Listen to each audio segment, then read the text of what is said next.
Flashback on. Donna dengan gaun merahnya menunggu Alvin di pelataran luar. Saat Alvin tiba, dengan sinisnya Donna memandang. "Kamu kok beda banget, nak? Seharian ini gak bicara," ucap Alvin. "Penting ya kita saling sapa?" tanya Donna ketus. "Ada apa sayang? Kamu sedang ada masalah?" tanya Alvin. "Iya, kita dalam masalah besar." "Anda kenal dengan saya?" tanya Donna. "Iya, papa kenal kamu. Kamu kan anak papa. Kamu Donita, anak papa satu-satunya," ucap Alvin. "Yakin anaknya cuma satu? Terus aku gak dianggap?" tanya Donna. "Kamu ini kenapa sih?" tanya Alvin. "Kenalkan, aku Donna, anak yang dibawa Bu Raisa," ucap Donna. Donna pun perlihatkan tanda lahir yang ada di punggungnya sambil menyingkap rambut yang panjang terurai. "Ya Tuhan, Donna, kenapa kamu bisa tahu kesini? Kemana Donita?" tanya Alvin cemas. "Saya nggak bisa bicara banyak. Sekarang jalankan misi ini, karena sekarang keselamatan Anda dan Donita akan amat sangat terancam," ucap Donna. Donna pun menceritakan semua yang terjadi dari awal hingga akhir, sampai pada titik Alvin percaya dengan semua pernyataan yang dilontarkan Donna. "Pergilah," ucap Donna. Alvin memandang penuh dengan kasih pada Donna. "Tapi bagaimana dengan kamu, nak? Papa sudah lama tidak bertemu dengan kamu. Papa takut terjadi sesuatu yang papa tidak inginkan," ucap Alvin sambil mengelus tangan Donna. "Jangan khawatirkan aku akan baik-baik saja," ucap Donna sambil melepaskan pegangan tangan Alvin. Alvin pun bergabung dengan rombongan yang ikut pesta di perahu boats itu. Namun dia menenggelamkan diri dan bersembunyi untuk mengamankan diri dari Lorena. Rupanya tenggelamnya Alvin adalah rencana terselubung Donna. Flashback up. Semua orang berkumpul di penginapan pasca tenggelamnya Alvin. Lorena terus menangis. Donna hanya memasang wajah duka. "Kalian bisa gak sih jangan berisik? Pikirin gimana caranya biar besok kita adain acara untuk papa," marah Donna. "Acara apa? Papa kamu jangan sampai meninggal. Malam ini juga dia harus ketemu," ucap Lorena. "Iya, kalau gak ketemu juga tetap harus didoain kan?" ucap Donna. "Donita, bisa gak sih kamu ada empatinya sedikit? Adik dan mama kamu lagi berduka," ucap Rafael. "Lo pikir gue lagi pesta?" ucap Donna kasar. Dengan amarahnya Rafael menyeret Donna ke kamar. Rafael dengan kerasnya membanting pintu kamar. "Aku salah apa sama kamu? Kenapa kamu berkata kasar?" tanya Rafael emosi. "Salah besar. Kesalahan lo bukan cuma selingkuh aja, tapi lo juga menyalahgunakan anggaran yang ada di perusahaan," ucap Donna. Apa ada bukti? Coba saja buktikan," ucap Rafael menantang. "Baiklah, kalau bukti itu sudah ada, maka jangan salahkan gua kalau suatu saat lo masuk ke dalam bui," ucap Donna. "Oh ya? Silahkan. Untuk jangka yang sangat dekat ini, aku akan rampas posisi CEO di perusahaan," ucap Rafael. "Oh ya? Silahkan rampas kalau bisa," ucap Donna. "Oh ya, satu lagi. Aku minta bukti atas tuduhan perselingkuhan aku dan Rosa. Kalau kamu gak bisa buktikan, maka semua harta kekayaan yang kamu miliki akan jatuh ke tangan aku," ucap Rafael. "Baiklah Rafael, aku gak takut sama sekali," ucap Donna dengan angkuh.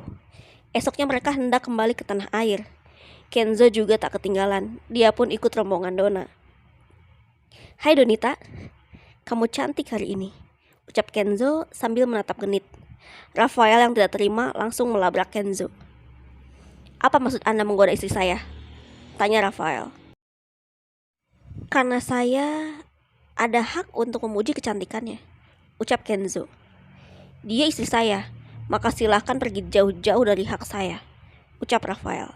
Dengan senyumnya Kenzo menjauh dari Donna. Akhirnya mereka sampai di tanah air. Banyak karangan bunga berdatangan.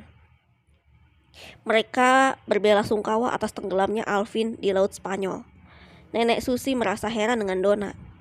Dia sama sekali tidak menangis. Susi pun membentak Donna di depan banyak orang. "Memang gak punya empati kamu. Papamu meninggal bisa-bisanya kamu gak sedih dan malah sibuk main HP sendiri. Kalau dia nggak nyusul kamu ke Spanyol, mungkin dia nggak akan seperti ini, ucap Nenek Susi. Memang benar apa kata Donita, penghalang terbesar adalah nenek tua ini, batin Dona. Nek, aku bukan main HP, tapi aku mengerjakan semua kerjaan dari HP. Aku empati kok, tapi apakah aku harus menangisi orang mati secara brutal? Ucap Dona ketus. Rafael melerai nenek dan cucu itu. Nek, maaf ya kalau Donita akhir-akhir ini agak judes, mungkin karena pengaruh dari luka bekas operasi, ucap Rafael. Kamu didik istri kamu agar menjadi sopan santun terhadap orang tua, ucap Nenek Susi. Lagi-lagi Rafael menyeret Dona ke dalam kamar. Ada apa lagi sih? Marah Dona. Kamu kenapa sih kasar juga sama nenek? Tanya Rafael. Lo kok lo yang sewot? Gue gak suka aja difitnah dengan kata-kata kurang empati, ucap Dona. Ya kamu kan bisa bicara baik-baik, giliran sama Kenzo kamu bisa ngobrol akrab, tapi giliran sama aku kamu malah ngajak berantem. Rumah tangga macam apa ini? Tanya Rafael. Lo pikir aja sendiri, ucap Dona. Kamu memang seperti wanita liar, ucap Rafael sambil meninggalkan Dona di kamar. Tak kehabisan akal ketika semua orang sibuk dengan kesedihan, Dona melancarkan aksinya dengan memasang mikrofon mini di kamar Lorena dan Rosa. Di sisi lain, Donita yang tengah sibuk membereskan kantor barunya kedatangan tamu kehormatan. Dia adalah orang kaya di daerah itu, seorang pemuda tampan dengan didampingi para bodyguardnya.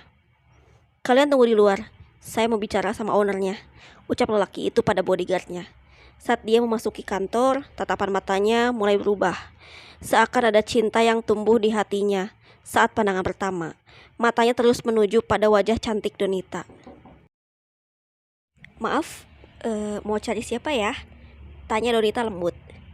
Boleh saya duduk? Saya mau mencurahkan keluh kesah saya, ucap lelaki tampan itu. Silakan Pak, ucap Donita. Saya kesini hanya untuk teman ngobrol. Saya seorang broken home. Kakak saya sudah menikah, jadi saya susah untuk bercerita. Kiranya adakah wanita yang bisa saya ajak untuk sekadar ngobrol? Tanya lelaki itu. Sebelumnya perkenalkan, nama saya Dona. Saya adalah pemilik usaha di sini, ucap Donita ramah.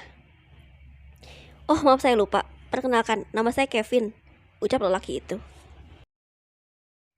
Kalau gitu sebentar, saya panggilkan 7 orang yang menurut saya adalah pendengar yang baik, ucap Donita. Semua wanita dijajakan di depan Kevin, namun Kevin sama sekali tidak menemukan kecocokan. Bagaimana Pak? Tanya Donita. Maaf, saya sama sekali tidak menemukan kecocokan di antara mereka semua, ucap Kevin. Saya mohon maaf kalau begitu. Mungkin Anda bisa menemukan di tempat lain, ucap Donita. Saya sudah menemukan di sini, ucap Kevin. Oh ya? Siapa dan yang mana? Tanya Donita. Itu kamu, jawab Kevin. Donita dengan bangganya mendapat klien yang ramah dan memberi kabar pada Dona lewat telepon. Apa? Kevin? Aduh, dia itu anak pemilik klub malam yang terkenal. Jauh-jauh deh, gue takut lo diapa-apain, ucap Dona. Enggak kok, dia baik banget dan santun, ucap Donita. Mulut laki-laki itu ganas, hati-hati, jaga diri, jangan sampai lo diapa-apain sama tuh laki-laki, ucap Dona pada Donita. Gimana dengan siasat kamu? Aman? Tanya Donita. Tenang aja, semua aku handle dengan baik. Tenang aja, enjoy ya di situ. Jangan lupa kasih makan makanan sehat semua anak buah gua, ucap Dona memperingati. Rosa menguping pembicaraan Dona saat menelpon dan segera melaporkan pada Lorena di kamarnya. Mah, gawat, ternyata Donita yang dulu itu berbeda, ucap Rosa. Terus, dia siapa? Tanya Lorena. Jadi, dia itu